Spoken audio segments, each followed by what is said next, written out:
Hey, it's Ron McLean. Welcome to Hockey Talk on the Rock. With Laura and Keith. It's interesting. So let's back up a second. He played absolutely out of his mind. It made no sense to me. And now, here are your hosts. Here we go. We are back with Hockey Talk on the Rock, episode 107. And it is gray, kind of blue, Saturday, November 2nd morning here on Vancouver Island. I don't know what it's like there in Italy at nighttime right now.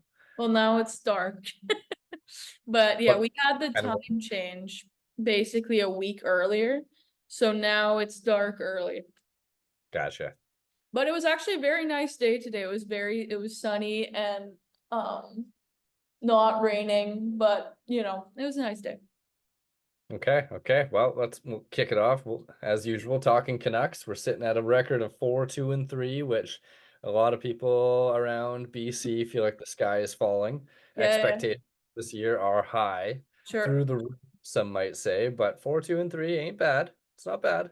Especially considering they started the year 0-1-2. It means they're 4-1-1 since then. But I mean, recency bias. What have you done for me lately? Lost 6-0 to the Devils. What's going on with the Canucks? Where are we? Okay, I mean, I think I'm in general a little bit more positive than a lot of people about the Canucks right now, which is probably rare. But I think that they'll be fine. I fully expect that tonight they will beat San Jose. If they lose to San Jose, then you can throw out everything I'm saying right now, and I think there's a problem.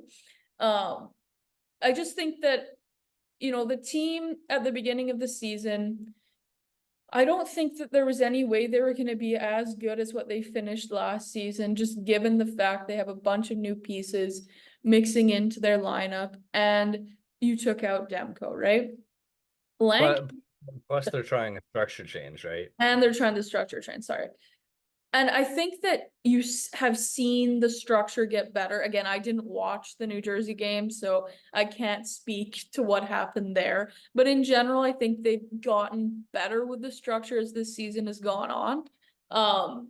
And they've also had unreal play by Lankinen. I don't know what's going on with Chilovs. If the NHL has just figured out the book on him now, or what is exactly wrong with him, but he hasn't looked great in any of his starts. And I'm not saying the New Jersey loss was fully his fault. Again, I didn't watch the game and I heard everyone played awful, so I don't think it's fully him, but there's definitely, that pattern of him letting in goals from the blue line, blah, blah, blah, blah, blah. But I mean, just taking away that this week they played both Carolina and New Jersey, and those I think are by far the best two teams that they played this season so far. The Carolina game they could have won. There was that chance late in the game for Pettersson where he could have scored and he didn't. And I mean, it went to overtime. They were down 2-0, right? If I can remember now. And they tied it up and got a point. I don't think it's a terrible loss. The New Jersey game obviously was bad, but I don't think it's the end of the world, basically. Yeah, I mean, if they lose tonight, there's two possible negative, fork in the road. It's either they lost because they played bad, or they lost because of Seelovs, and it's two different things. I mean, let's be real. He's young, and is Seelovs playing tonight? He got confirmed, yeah. Okay, they talked about quite a bit on the week during the week that the next two games were Anaheim, San Jose. They're both weak teams, but after the New Jersey game, all the talk was, they want to try to build up his confidence a little bit with one of these games, and they looked at San Jose as the weaker opponent of the two. Yeah. So that's why he's in tonight. At least that's the scuttlebutt, I guess. Yeah. But I mean, being a young guy, like, let's be realistic, like, he's a human, and from a psychological perspective, like, it could be ego, right? He did quite well in the playoffs and exceeded expectations, and that could have just went to his head a little bit, and now it's caught up to him, Yeah, I mean, the thing is, like, you see this pattern, right, with young goalies in the NHL where they play really good for, usually it's the playoffs, and then people kind of catch on, and then they have to adapt their game to what the teams have caught on about them, kind of. So it's a bit of a game. And I think right now we're in that. Ahem. Yes, exactly. So yeah, right now we're in a bit of that period where I think he has to adjust to what they've found. But I don't Yeah. think it's the end of the world. Yeah, and like you talked about, there's new bodies on the roster. They're trying to adjust the structure to get more offense. And so with multiple changes, like, it's like a science thing. You change one variable at a time to try and get results so you know if it works or not. But in this situation, there's more than one variable, so they're trying to work through it. It's early. We talk about it every year. The first 6 to 8 weeks of the year is kind of like what we call silly season because you get fourth liners and guys that are scoring like all stars, but it all comes back down to earth once everyone gets their systems in place. And I don't think DeBrusque is going to go through the whole year with no goals. Yeah, sure. Um, the big talking points out here. Do you listen to 650 out there?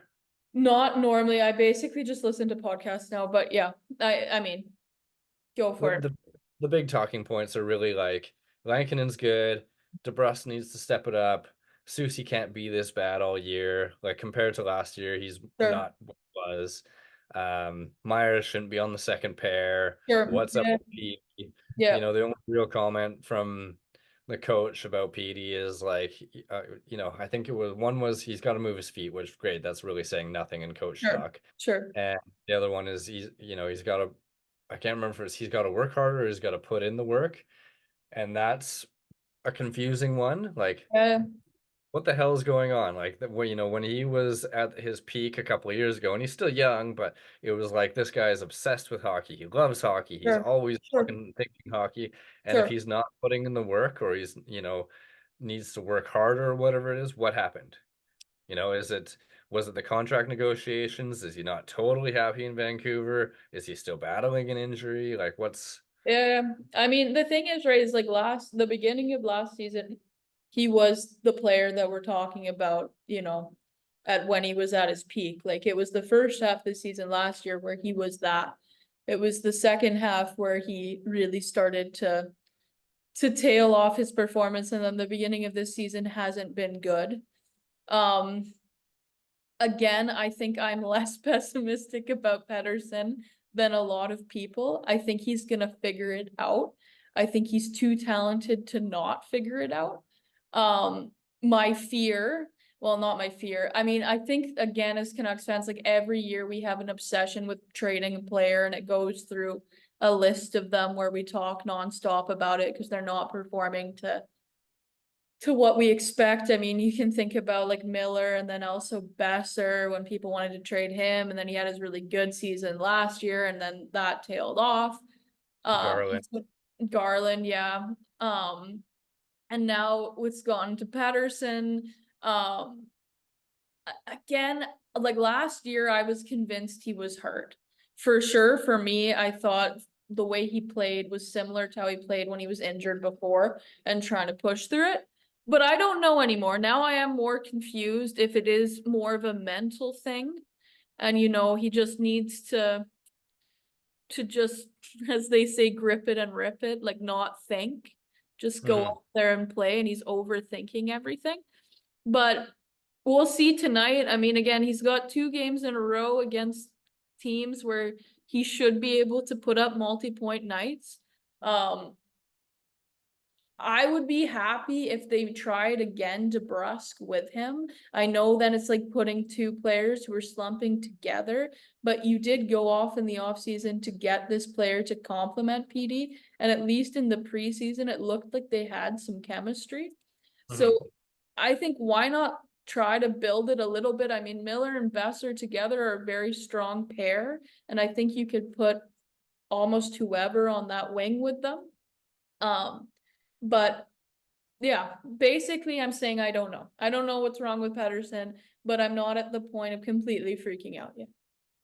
So positive out here is Dakota Joshua is close. Yeah. Like really close. And Yeah. so a lot of the talk here is put him on the line with Garland and Petey. Okay. Because Joshua and Garland are a strong pair. Like Tocchet name checks them as a pair all the time. Sure. Garland trying to be there as a play driver on the PD line. Yep. And they're just saying like, Lindholm worked out well as their center last year, so why not put Pettersson in that spot? Maybe Sure. that'll get him going. I'm Sure. open to anything, and then throw whatever. Keep DeBrusk on the top line. You have a strong, really strong on paper top six. Yeah, sure. I think part of it too, for me, watching preseason versus regular season, is it seemed like preseason, when you're not getting full NHL rosters, Yeah. Petey was setting up DeBrusk on nice plays and goals. And, part of me just wants to think like he thought, okay, I've got a goal scorer on my line, so I got to set this guy up. And it was working in preseason. So he's Yeah. not shooting when he should be shooting. Yeah.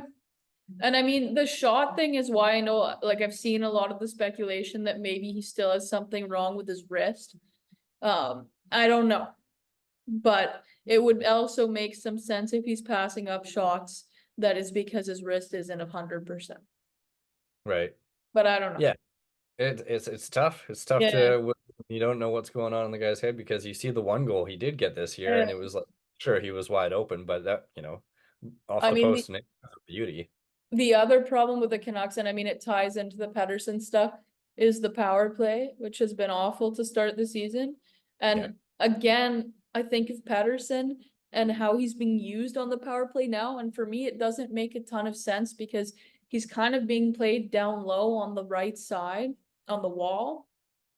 And I think he needs to come up a little bit more so you have that option for him to one-time the puck, because he's more of a threat in that position. Anyway, it's just something that I've noticed, but I don't know what's going on with the power play either, because it's too talented of a group to be this bad. Yeah, my thought on that was like they've been talking about splitting up the top unit on the power play, and instead of Sure. having the main unit that does 90 seconds of the 2 minutes, Yeah. split it evenly. And I'd almost like to see the second unit have Hronek and Petey kind of on the point, Sure. Yeah. because then you got two options back there for long blasts, like they both can bomb it. Sure. Maybe that'll, just give a Yeah. different look even. Yeah, and I mean, I like that they've given Garland power play time now, because that was a long time coming. And he's also had, like I said, a very strong start to the season, but they have to change something with that power play. I mean, it hasn't been good since last year too now, which is probably running a bit in parallel with Pettersson, right? Yeah. Yeah. And I mean, Miller's probably hurt too. Well, he's for You know, like, for they've been talking, sure. Yeah. because he's Right. not taking face-offs Yeah. very often and stuff like that. So Yeah. something's up there. But I mean, we talked about earlier in our season preview that the top three spots really are kind of like there for Edmonton, Vegas, and Vancouver based on the weakness of this division. And I still have no doubt that they'll end up in one of those spots. Yep. It's frustrating when we're a crazy fan base who overanalyzes every game. Sure. Exactly. But yeah, I think they'll win a couple games here. I have faith. Yeah, we'll see. I mean, if they come away with no wins in San Jose and Anaheim, then It's a problem. And it's a again, problem. Yeah. forget everything I just said, basically. But yeah, You got anything else for Canuck talk? I think for Canuck talk, that's basically it. What about you? I got nothing more for Canucks. I mean, for league-wide stuff, we were away last week, so I don't have a whole ton. Like, it's nice to see Ovi getting a couple goals that aren't empty netters. Yes. I agree. I find myself this year with the reality of it potentially happening, breaking the goal record. I'm more conflicted than I ever was. Oh, really? A little bit. Like, I accept that he is the greatest goal scorer in the game. Sure. Like, you compare the eras. Yeah, sure. Yeah, for sure. Do I want a Russian guy to have the record over a Canadian guy? I don't know. That's where I'm kind of conflicted. Over Gretzky for sure. Yeah. Yeah, I mean, I love Ovechkin. I've loved him since he was a rookie. I was fully on Washington over Pittsburgh when they played in the playoffs. I've always been pro Ovechkin. And so for me, there's no nationality about it. It's just I really want him to have that record. Yeah. And I'm not going to be like upset. I feel conflicted as it happens. Sure. And when it does happen, because it will happen, Yeah. I'm not going to be bothered. I mean, the funny thing, right, too, is like Gretzky, as great of a player as he wasn't really known as a goal scorer. So I think No. in some ways it's funny that he's had this record for as long as he's had it. And then at the same time, it felt like it was never going to be broken. So, yeah. But Yeah, yeah, you never know. We'll see over time, see where Matthews or Pasternak gets with it. that's the other thing too. But yeah, I mean, Ovechkin, just keep in mind he's 38, or is he 39 now? He's 38, I think. He's 1 year older than Sid, and Sid's 37. Yeah. So, I mean, he's just stayed so prolific for his entire career, which is the part that for me is insane. I know that Matthews is scoring at a higher rate now than Ovechkin did at the same age, the same point of their career. I mean, also like Ovechkin basically had the two lockouts, right? Because he had the one before he started playing, and then the 2012, 2013 one. Mhm. And then he And also then the the COVID. COVID. But mind you, Matthews had the COVID stuff too, so.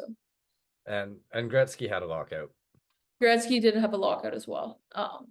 But yeah, we'll see how it goes. I mean, it's again, it's nice to be in an era of the NHL where these records might be broken. Yeah. Not, completely unrealistic. Mhm. I have a couple questions for you. Looking around the league in the standings. Okay. At some teams, and who surprises you the most right now? I mean, there's like for me, Winnipeg to start this strong was quite surprising. I thought they had a good team, but I didn't think they were this dominant. We'll see how the season goes if they keep it up, but for me, they're a bit surprising. And then Minnesota's the other team in that division that I didn't expect anything from and have had also a very strong start for you. Yeah. I would put Minnesota as the more surprising, only because strength of schedule for Winnipeg, like they started the year with a pretty easy schedule. Yeah. So I'm not totally shocked by it. Minnesota, yeah, didn't see it coming. I mean, Kaprizov is playing out of his mind. Yeah. And I took what's his name, the goalie there in one of the pools, Yeah. and I needed a goalie, and I have a garbage team, so I'll take him, and he's going to start most of them. But he's done well, other than that one big loss to whatever was it, Philly 7-5 I think it was, Yeah. but he's got like a 920 something save percentage, and the average in the league right now is the lowest it's been since like 96. So It's not bad. good good goaltending goes a long way. Do you think they keep it up? I don't know. No, it's tough too because the West is weak. Like it feels like the West is significantly weaker than the East. Same. I agree with you. Yeah, ask Colorado how far good goaltending goes. Yeah, exactly. Okay, I asked you my two positive ones, and then I'll do the panic one because Colorado is obviously in that category. So in the East, the two teams that have surprised me so far the most, one is Columbus, which I think has surprised everyone. I don't think they keep it up, but it's a nice story to start the season. And then Washington, who's also played quite well. But do you think either of those teams stay in a playoff position? I can see Washington, only because I kind of like their retool, if you want to call it that. Like it was last year, I think they brought in Sandin from Toronto. Yeah. I think that was in like an heir apparent to Carlson type move. Yeah. And then bringing in Chitcher, even though he's hurt. And then they brought in another defenseman too, who's making a big difference, who I can't think of right now. But he's more of like the stay-at-home type. And then say what you want about Dubois, but I think realizing he's running out of teams, and playing on that team is helping them and him. I don't mind it. Like they've gotten younger as they were kind of aging out, but without costing themselves too much. I don't know. I don't mind it. Columbus, I don't see as sustainable. But again, it's a nice story so far. But yeah, Washington, like if you look at how kind of they've been able to retool their team in comparison to Pittsburgh, it is quite impressive. Because, yeah, I mean, a similar era of team, similar age of team, but Washington seems to have been able just to build a bit around their old core with some youth a bit better, but we'll see what happens with Pittsburgh. It's a bit circumstantial too with those though, because Pittsburgh did deplete their stocks more than Washington in terms of like high picks and prospects, but also Washington, yes and no, caught some breaks, right? Like they got money off the books with Backstrom, which in his prime you'd obviously want Backstrom in the lineup, but because Sure, of his age and sure, his age, they kind of sure, lucked out. sure. And then the Kuznetsov thing to get in Carolina to take half his money, and then he just like left the NHL when Yeah, he was basically a room problem for them. Like yeah. that's two of their main core that they I moved mean, but I on. will say the Kuznetsov one, I give them a bit of credit too, because they were able to find Carolina to take him, right? Yeah. So Well, it's a that's what I'm them, too, yeah. is like they're willing to do that. Like those Yeah, Kuznetsov, yeah, Backstrom are core guys that are gone for different reasons, and then so they have spots to fill. sure, sure. Whereas the Penguins were like, we're doubling down and signing Malkin for 3 years and signing Yeah, Letang for 4 years and trading for Carlson. Like yeah, they went the complete opposite way, and it's yeah. not working. Yeah, yeah, but that's sorry, that is kind of my point. Like for me was that yeah, Washington did a bit of a better job Yeah. at Oh being yeah. able to stay youthful, basically. Hmm. But yeah, But in a different reality, like let's say Malkin went back to the KHL and he was yeah, off the sure, books, and sure, Letang had to sure, retire because of the strokes. They would have the roster spots for and the sure. money, and Yeah, maybe for them. yeah, I don't know. You'll never yeah. know. But it's uh Um, it's no surprise Pittsburgh sucks. yeah, That's my my theory final. is Pittsburgh is gonna get the first overall pick this year. It'll be a Yeah. circle. Yeah, I think so. Okay, this is my question for you. Quick final question. For panic index, which of these teams should be the most concerned with their start? We have Colorado. Edmonton, Colorado. I mean, Edmonton's played a bit better now, but Edmonton, Colorado, Boston, and the Islanders. I will actually say the Islanders because they have the least excuses, I think. Sure. Um, Colorado, I mean, I just looked at the diagram yesterday of their top, let's say all four of their lines on the forwards, and like Landeskog, Drouin, Colton, Nichushkin, like the amount of guys that Lehkonen, the amount of guys they're missing from their top nine is insane.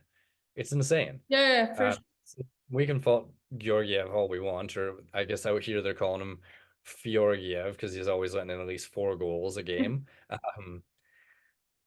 I think they have enough of an excuse with their injuries that they can get by. And when if like assuming all those guys come back, they're not going to be this bad. Boston, again, we expect them every year to take a step back, but I really saw it this year. Like Sure. Marchand really slowed down last year. I don't think Lindholm is ever going to make that big of a difference for them. No. And not having the tandem in net is obviously going to hurt them too. So that one feels a bit more expected to me. Edmonton, we saw this dance last year. Yep. The thing with the Islanders and why I picked them is the most is because they have so many old guys locked up for so many years. Yep. And like who's their stars? Like do we Uh, call Horvath Barzal stars? that would be who they are. I mean, I guess Dobson, Sorokin, those are the only people I can think of. Um, but the other problem with the Islanders too, right, is they've been winning these games and then they just give up the leads. So they're Mhm, losing in like the worst possible way as mhm. well. I don't know. Yeah, for me, I think I agree with you. I think I would say the Islanders and then Colorado, and I only say Colorado next because I just even again, I didn't think that their team was built that well this year. Yes, they have a ton of injuries, but they have very good stars, but then they don't have much else. And Mhm. that's yeah. Anyway, but we'll see. And the thing with the Islanders too is like, well, they got all these contracts and they just need to free up some money and blah blah blah. But like, Palmieri and Nelson are coming off the books this year, but together they have like over 60 goals last year. So Yeah, where are you getting those goals from? exactly. And so Yeah. you let them go or you bring them back. And then if you bring them back, you're in the same spot. But you let them go, you're down all these goals. Like they're in a tough spot. Yeah, I agree. So, anyways, that's my take on it. I agree. Okay, well, as we're about to time out on this, Yes. I think we'll wrap it up and we'll see how the Canucks fare tonight against San Jose and then in a couple nights against Anaheim. And we'll try to do this again. And, maybe by then the Canucks are sitting at 8-2-3 or something like that. And everything's all roses. That sounds good to me. Okay, well, have a good rest of your evening in Italy. And this has been episode 107 Hockey Talk on the Rock. Okay, woo woo.